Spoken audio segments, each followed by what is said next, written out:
Perang tak kunjung mereda, kelaparan kini menyerang warga Gaza. Israel masih membatasi masuknya bantuan kemanusiaan untuk warga Gaza yang membuat kondisi warga semakin buruk. Kita akan membahasnya bersama relawan Narsi di Gaza, Marisa, dan aktivis kemanusiaan Wanda Hamidah. Selamat malam Mbak Marisa, selamat malam Mbak Wanda. Selamat malam, Sister. Ya, saya ke Mbak Marisa terlebih dahulu. Mbak, bagaimana kondisi krisis pangan yang melanda Gaza yang membuat kelaparan akut di Gaza? Informasi terakhir apa yang Anda dapatkan? Karena dari yang saya baca dan keterangan bahkan ada yang tewas karena kelaparan. Ya, benar sekali Mbak Sister, kasus kelaparan di Gaza saat ini sangat memprihatinkan. Akses terhadap kebutuhan pangan dan kebutuhan primer lainnya itu menurun sangat drastis ke tingkat yang nggak pernah terjadi sebelumnya. Banyak Hmm. bukti yang menunjukkan bahwa meningkatnya kasus kelaparan massal, malnutrisi yang menyebabkan kematian. Dan bahkan kasus kematian saat ini bukan hanya pada anak-anak saja, tetapi juga dewasa. Dilaporkan dalam 24 jam terakhir, 6 dewasa yang menderita malnutrisi dilaporkan meninggal. Kemudian total kasus kematian yang disebabkan oleh malnutrisi hingga saat ini ada 175 dan 93 diantaranya itu adalah anak-anak. Hmm. Jadi kasus malnutrisi di Gaza saat ini, walaupun dikatakan bahwa Israel telah menerapkan yang namanya tactical pause, itu humanitarian pause dari jam 10 hingga jam 8 malam untuk mengizinkan masuknya bantuan kemanusiaan, akan tetapi ini tidak sangat belum mengatasi masalah kelaparan di Gaza karena ternyata jumlah bantuan yang masuk ke Gaza pun itu sangat minim sekali. Per tanggal 1 Agustus ini hanya ada berdasarkan laporan yang kita terima dari lapangan hanya ada 36 truk yang memasuki Gaza, ya sedangkan yang dilaporkan oleh Israel atau pihak Kogat yaitu lebih dari 200. Dan setiap hari selalu ada selisih yang dilaporkan. Per Hmm. tanggal 31 Juli hanya 104 truk yang masuk, kemudian yang dilaporkan Israel juga 210. Ya, Jadi ya. selisihnya hampir 100 hingga 200 lebih. Oh, Dan bahkan untuk susu formula hanya baru diterima dalam jumlah sangat terbatas, itu pun dari airdrop Jordan. Begitu hmm. Mbak. Ya, nanti saya ke Mbak Marisa lagi. Sekarang saya ke Mbak Wanda. Mbak Wanda kan kemarin katanya ke Mesir begitu ya. Sejauh itu apa Ya, yang Mbak Wanda rasakan di lapangan? Apakah memang sesulit itu untuk masuk ke kawasan? sangat sangat sangat sulit gitu. Hmm. Saya nggak mengerti sampai hari ini kenapa dunia hanya diam saja dan Hmm. pemimpin-pemimpin dunia membiarkan genosida yang terjadi di Gaza ya. Seluruh pemimpin dunia, tidak cuma negara-negara di Afrika Utara aja, tetangga-tetangganya Palestina, Jordania, Uni Emirat Arab, Arab Saudi, termasuk kita juga Indonesia. Kenapa saya bingung dan berpikir kenapa miliaran penduduk dunia dan ratusan pemimpin dunia membiarkan genosida yang sampai detik ini masih terjadi di Gaza dan Hmm. membiarkan international laws ya dikencingi oleh Israel, begitu bahasanya ya. Saya nggak menemukan lagi bahasa yang lebih keras dari itu.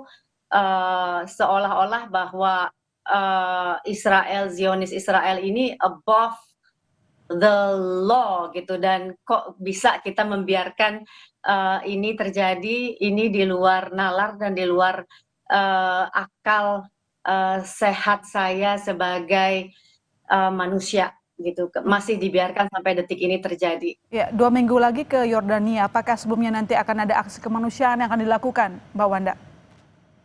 Aksi kemanusiaan untuk dilakukan juga sangat-sangat sulit, Mbak, Hmm. kalau tidak ada intervensi militer gitu ya. Kita mungkin yang ada di lapangan sekarang, teman-teman kita dari Mercy aja sampai detik ini susah untuk masuk ke dalam Gaza kalau tidak gitu ya, kalau tidak pemimpin-pemimpin dunia berkumpul dan melakukan militer Hmm. intervention untuk membuka uh, blokade Ya. yang terjadi ya membuka blokade. Kalau enggak susah juga mau masuk ke dalam Gaza, yang kita susah juga memberikan bantuan. Selama Ya. ini kita menghimpun bantuan seperti tadi dibilang dari Mercy mengatakan bahwa ya memang yang dilakukan Zionis Israel kebohongan satu dengan kebohongan terus-menerus, kita dijejali dengan kebohongan-kebohongan yang mereka katakan bahwa sudah ada bantuan gitu. Tidak ada bantuan, dan kalaupun ada bantuan itu merupakan jebakan kematian untuk rakyat Palestina. Jadi nggak ada bantuan. Bantuan itu jebakan kematian buat rakyat Palestina. Mereka disuruh berebut dan kemudian ditembaki. Dan lagi-lagi Ya. ya saya nggak paham kenapa kita masih mau dan masih bisa mendengarkan perwakilan-perwakilan Israel berbicara, sementara yang selalu keluar dari mulutnya adalah kebohongan, dan yang kita lihat di mata kepala kita sendiri adalah mereka kelaparan, dan kematian. Saya tidak melihat satupun ada penduduk Gaza yang bisa makan dengan lahap hanya untuk satu kali saja gitu. Dan benar tadi dikatakan bahwa hanya beberapa truk yang bisa masuk, dan beberapa truk yang bisa masuk juga di berita mengatakan, dan saya lihat sendiri dari memang kami punya teman-teman yang saat ini di Palestina, teman-teman Palestina yang secara langsung memberitahukan kepada kami bahwa ketika diberikan bantuan pun itu adalah sudah diambil oleh misalnya sekutu-sekutu penjarahan Zionis penjarahan yang Anda maksud. Penjarahan dan dijual dengan harga, bukan diberikan secara cuma-cuma, dijual dengan harga 1000 kali lipat gitu. Itu kan bukan bantuan ini ya namanya. Dan tampaknya praktik yang dilakukan seperti informasi rekan Anda di Palestina lah yang membuat juga mengurangi jumlah bantuan yang terdistribusi ke masyarakat Gaza. Begitu ya Mbak Marisa. Kalau kita lihat, apakah Anda bisa menyimpulkan dari sekian banyak bantuan yang harusnya masuk, berapa banyak yang bisa memenuhi kebutuhan warga Gaza, atau bahkan terjadi memang sangat kurang dari yang dibutuhkan? Sehingga yang kami lihat di layar kaca selalu laporan dari sana Mbak Marisa, itu selalu rebutan soal makanan. Ya, benar sekali.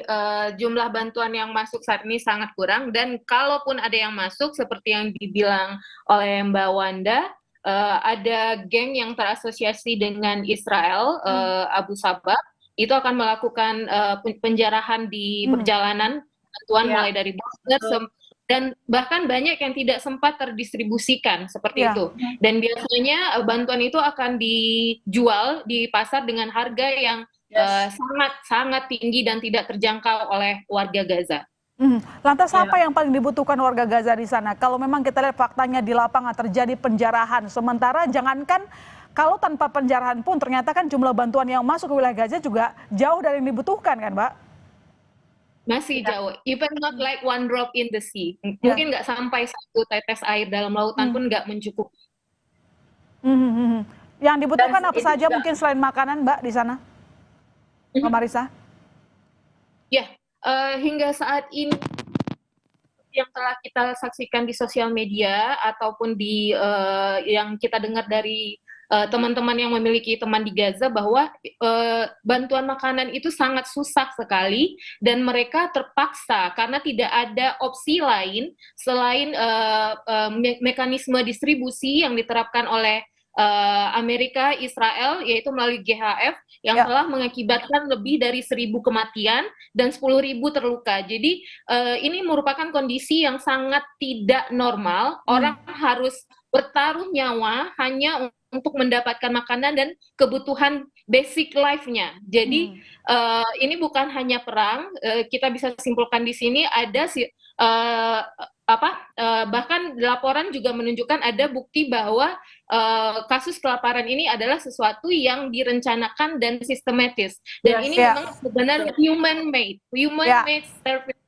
Ya, ternyata di sini ada pernyataan Anda juga Mbak Wanda tadi mengkritik PBB juga yang tampaknya diam saja 1000 bahasa membiarkan kelaparan terjadi di Gaza. Saya ke Mbak Wanda. Mbak Wanda, fakta yang kita temukan bahwa lembaga internasional diam saja. Lantas apa yang bisa dilakukan oleh masyarakat Indonesia untuk membantu saudara kita di Gaza?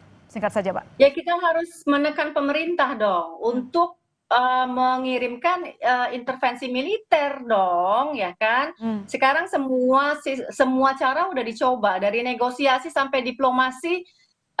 Israel sangat merasa above the law, nggak bisa enggak untuk seluruh dunia, untuk membangunkan pemimpin seluruh dunia intervensi militer untuk membuka blokade, karena sudah tidak bisa lagi dengan cara-cara yang bukan militer. Jadi kita harus memaksa memukul mundur pasukan dan kemudian membuka blokade. Kalau hari ini 500.000 orang warga Gaza meninggal dunia, dibunuh, dibom, dan kemudian dilaparkan, mungkin 1 minggu lagi, apa kita harus menunggu 1-2 bulan lagi sampai kemudian 1 juta atau 2 juta manusia warga Palestina kemudian meninggal semua karena genosida gitu. Jadi saya nggak memahami dan nggak masuk nalar saya bahwa pemimpin dunia membiarkan ini, padahal kalau kita lihat di seluruh dunia, rakyat di seluruh dunia tidak ada yang menginginkan genosida ini terjadi, termasuk mereka negara-negara sekutu Israel seperti Amerika. Kalau kita saksikan hari ini di Sydney 300 orang berdemonstrasi untuk menuntut dibukanya blokade supaya stop starving Gaza. Ya, gencatan senjata yang dimulai sejak Januari lalu ternyata tidak efektif berjalan, yang terjadi malah memperparah. Israel terus menyerang Gaza. Baik, terima kasih. Senjata itu gencatan senjata hanya Israel dong yang gencatan senjata gitu. Baik, terima kasih Mbak Wanda. Senjata mereka. Ya, kita berharap yang terbaik untuk keluarga kita yang ada di Gaza. Terima kasih Mbak Wanda, terima kasih Mbak Marisa telah bergabung di Kompas Malam. Salam sehat selalu. Terima kasih.